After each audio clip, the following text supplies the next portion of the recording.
AB 2552. Nas pessoas do eminente ministro Zanin, da ministra Carmen Lúcia, eu saúdo a todos os presentes com a paz do nosso Senhor e Salvador Jesus Cristo. Senhor presidente, eu começo trazendo para essa corte duas premissas. A primeira é que Felipe Martins, ele não ia ao Palácio da Alvorada. Felipe Martins trabalhava no Palácio da Alvorada. Todos sabemos que ele era assessor internacional do presidente da República, trabalhando no Palácio do Planalto, mas que a partir de 30 de outubro de 2022, o presidente passou a despachar no Palácio da Alvorada, e lá era o local de trabalho de Felipe Martins. Portanto, as suas idas ao Palácio da Alvorada não podem causar perplexidade para absolutamente ninguém. A segunda premissa é com relação aos documentos juntados pela douta Procuradoria da República. Um referente ao que foi encontrado na casa do ministro Onyx Torres, que o senhor advogado já bem esclareceu aqui, que era um documento público de muito antes das eleições, ministra Carmen, e que lá tem 3 digitais, do próprio Onyx Torres, do policial federal e do seu advogado. Então, Felipe Martins não tem qualquer relação com aquele documento. O segundo é o documento encontrado com o tenente-coronel Mauro Cid, encaminhado dele para outro telefone dele mesmo, onde ele coloca 3 datas, telefone, 3 datas importantes, utilizada pela Procuradoria da República. O colega falou de 5 datas, mas aqui na denúncia o que tem de relevante são 3 datas. Dia 6, dia 18 de novembro, dia 6 de dezembro e dia 7 de dezembro. E nessa reunião do 7 de dezembro é a reunião que aparece o nosso herói da vez, que é o senhor general Freire Gomes. Eu estou aqui com o depoimento integral do general Freire Gomes, que ele diz o seguinte, que estavam presentes o depoente, o então ministro da Defesa, general Paulo Sérgio, o então comandante da Marinha, Garnier, e, possivelmente, o então assessor para assuntos internacionais, Felipe Martins, que na reunião o assessor leu os considerandos, que seriam os fundamentos jurídicos da referida minuta de decreto. Prossegue o delegado. Neste momento, foi apresentado ao declarante, ao general, o documento indicado no material apreendido em poder do investigado Mauro Cid, que decretava no final o estado de sítio e ato contínuo a operação da lei e da ordem, e transcreve integralmente aquele documento tido, senhor ministro Fux, como a minuta de golpe.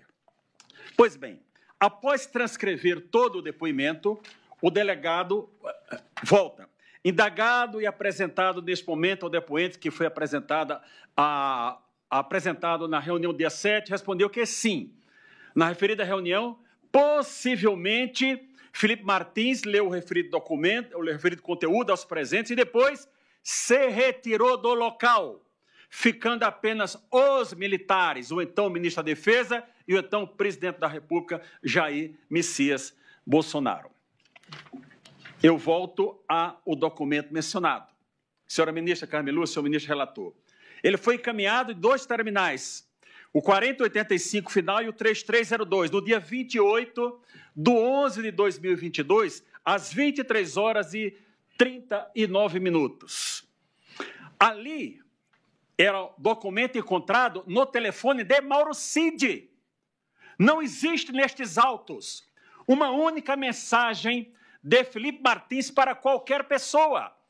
Vossa Excelência poderá, a acusação poderá argumentar, não, a Polícia Federal não foi capaz de quebrar o sigilo do telefone do Felipe. Ok, mas Mauro Cid entregou, senhor ministro relator, os seus 2 celulares, todos os seus documentos, e ali não tem uma única mensagem de Mauro Cid para Felipe Martins ou de Felipe Martins para Mauro Cid. Não tem WhatsApp, não tem e-mail, não tem absolutamente nada. Mauro Cid foi ouvido 9 vezes, que está nos autos, foi citado pelo ministro Fux, mas foram 11. Mas também neste Supremo Tribunal Federal foi ouvido 3 vezes. 2 vezes pelos juízes instrutores e uma pelo próprio eminente relator. Mas ninguém teve a curiosidade de perguntar para o Mauro Cid, como você tem essa informação, esses considerandos ditos pelo general Freire Gomes em seu telefone? De onde você retirou esses considerandos? Prossegue o delegado, agora já num depoimento de 28 de agosto de 2023, o delegado diz o seguinte: Coronel Morcide, só para a gente retomar um pouco, possível golpe de Estado. Algum elemento material? Ele responde não. Em relação a Felipe Martins, para corroborar, o senhor tem prova do que apresenta para corroborar as informações? Tem algum elemento? Não. Especialmente em relação ao Felipe Martins, esse jurista? Não. O delegado? Ok, tá. É essa que é a situação.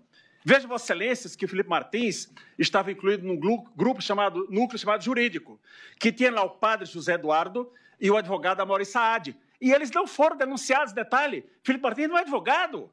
Felipe Martins é formado em relações internacionais e era do núcleo jurídico, mas os outros não foram denunciados e ele foi denunciado. Prosseguindo, não há justa causa para o recebimento dessa denúncia. É comprovado que Felipe Martins, no dia 7, senhor relator, estava em Ponta Grossa, embora a Polícia Federal tenha dito que ele estava nos Estados Unidos. Vai ser provado, eu não vou me deter com relação a isso. Mas voltemos, então, à reunião do dia 7. O general disse que ele leu e foi embora. Ok. Imaginemos que o presidente tivesse tratado das suas atribuições do artigo 84, do artigo 136, 137, 142 da Constituição, e tivesse resolvido que iria apresentar ao Congresso Nacional uma proposta de estado de sítio. Obrigatoriamente, ele teria que ouvir o Conselho da República e o Conselho de Defesa Nacional, sendo que desses órgãos está elencado no artigo 89, artigo 91 da Constituição, as pessoas que integram esses dois órgãos. E, obrigatoriamente, eu cito três: o vice-presidente da República, general Mourão, o presidente da Câmara, deputado Arthur Lira, e o presidente do Senado, o senador Rodrigo Pacheco. Ele convocou em algum momento essas pessoas para essa reunião, para dizer, olha, desta reunião vamos encaminhar ao Congresso Nacional? Não aconteceu isso. E eu trago um fato histórico para os senhores, eu tenho um documento, mas não vou apresentar. Em 4 de outubro de 1963, o presidente João Goulart encaminhou uma mensagem ao Congresso Nacional pedindo estado de sítio. Nas conversas, o Congresso disse não. Ele retirou no dia 7. O presidente João Goulart foi acusado algum momento de tentativa de golpe? Não foi. Senhores ministros, esse processo não há justa causa para receber a denúncia de Felipe Martins. Felipe Martins é um garoto brilhante, que aos 31 anos de idade exercia o cargo de assessor internacional do presidente da República, o mesmo cargo que hoje é exercido pelo senhor ministro Celso Amorim, que de 82 anos já foi ministro de duas pastas, exerce hoje o mesmo cargo que Felipe Martins exerceu, dada a sua capacidade, dado o seu grande conhecimento. Eu quero, para finalizando, senhor presidente, deixar minhas homenagens aqui a todos os acusados, especialmente ao presidente Bolsonaro, a quem eu oro por sua saúde, ao general Braga Neto e ao doutor Anderson Torres. Em caso de recebimento da denúncia, eu rogo a Vossa Excelência que essas cautelares sejam afastadas. Não há necessidade. Felipe Martins ele não pode trabalhar e anda com a tornozeleira eletrônica por um fato que ele não cometeu, uma prisão que ele foi colocado sem que ele tivesse dado qualquer causa, um fato que não é verdadeiro. Então, não tem razão dele estar com essas medidas cautelares. Digo mais a Vossa Excelências que as guerras não importam como elas começam, senhor Procurador-Geral da República. Mas existe um momento que a guerra tem que parar. Melhor que seja num processo de paz, porque se não houver um processo de paz, teremos vencidos e vencedores e ninguém é vencido nem vencedor. Eu peço o afastamento das cautelares, caso seja recebida essa denúncia. E para finalizar, senhor presidente, estou dentro do tempo ainda, mas se passar um tiquinho, eu peço a tolerância a Vossa Excelência, não é? Mas para finalizar, nós tivemos nesse fim de semana, ministra Carmen, a celebração da Páscoa. O apóstolo Paulo, quando escreveu a Timóteo, ele disse, olha, Timóteo, na minha primeira defesa, ninguém me deu ouvidos. Mas Felipe Martins aguarda que esse tribunal, hoje, dê ouvidos à sua defesa e que aquele processo de crucificação que Jesus sofreu, Felipe Martins está sofrendo desde 8 de fevereiro de 2024, mas ele tem que acabar hoje.